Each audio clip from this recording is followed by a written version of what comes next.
Hello, Chris Strait here with Straight Talk. Got my new Being Offended is Not a Skill shirt from World According to Briggs. Check out his channel, of course. Way more of you probably know about him than me. But he has a lot of shirts that he'll sell on his, you can go there from his YouTube channel. Most of them are things he says a lot, like stop typing. But being offended is not a skill is one that I love the most because I'm a stand up comic. And as one, I've watched this get worse and worse as we go. People think that, actually being offended is almost an art in and of itself, not even the art that they're being offended by. And I like to say that I don't get it, but the truth is I do get it, and I'll explain in a second. When I say I don't, what I mean is that I don't understand the impulse that would make these people feel this way, because people get offended after shows. You go to comedy shows, you tweet something about drunk driving, you tweet a joke uh, you know, about AIDS or leukemia, and the first word out of people's mouth, they go, "Oh, my daughter has that. How dare you?" I had somebody do this to me with juvenile diabetes, of all things. Like, how dare you make a joke about juvenile diabetes? I'm like, so my daughter has that, and I said, okay, listen to me. I don't understand what you're even talking about. I don't see what your point is. The whole world is supposed to stop joking about a thing because it offended you personally?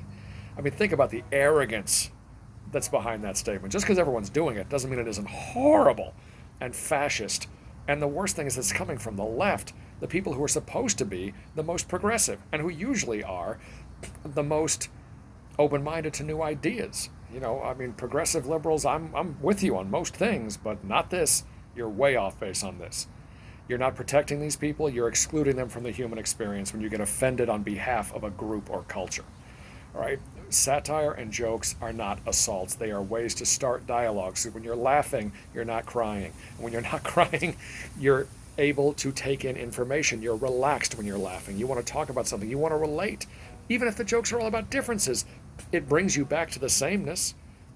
And the proof of it is offended culture when you're out there making your complaints. If I do these jokes on stage, and you've been in crowds, you see me talk about people, we got to stop with everyone being so sensitive and brittle. You know who's offended by that? Maybe 4 or 5 people. You know who cheers? The other 300. What does that tell you? It tells you the world wants to laugh. We're tired of walking on eggshells, trying to make sure we don't offend anybody.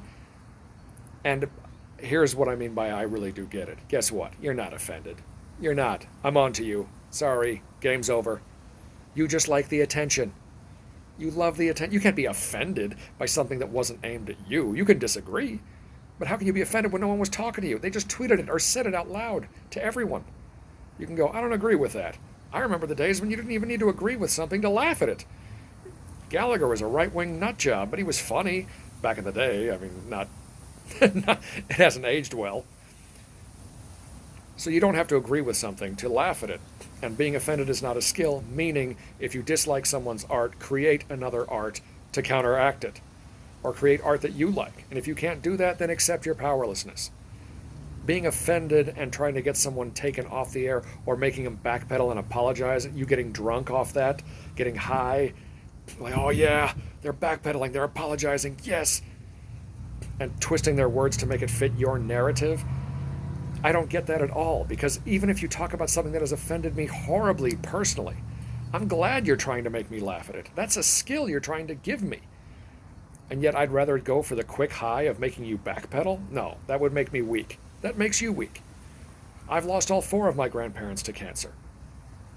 Lost my best friend and my uncle to cancer, both of them at 42. My father currently has cancer. And not only am I not offended by cancer jokes, guess what? I insist you tell them. Even if they're bad, thank you for trying. It showed bravery. And the sooner we can laugh at something, the sooner we can face it without hiding and being afraid to bring it up. That's just as responsible. That offended culture attitude is just as responsible for the divisiveness in this nation as everything the idiot Trumpster fires are doing. And yes, I know there's Trump fans watching this that were agreeing with me until I said that. No, you're still morons.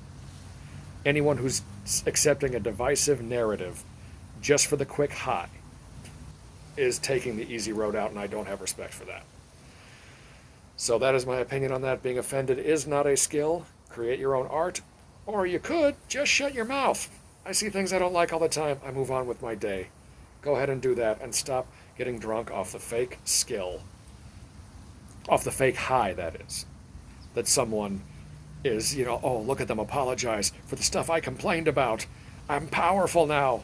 It's like a gun. Makes a weak person feel strong. It's fake. It's not real.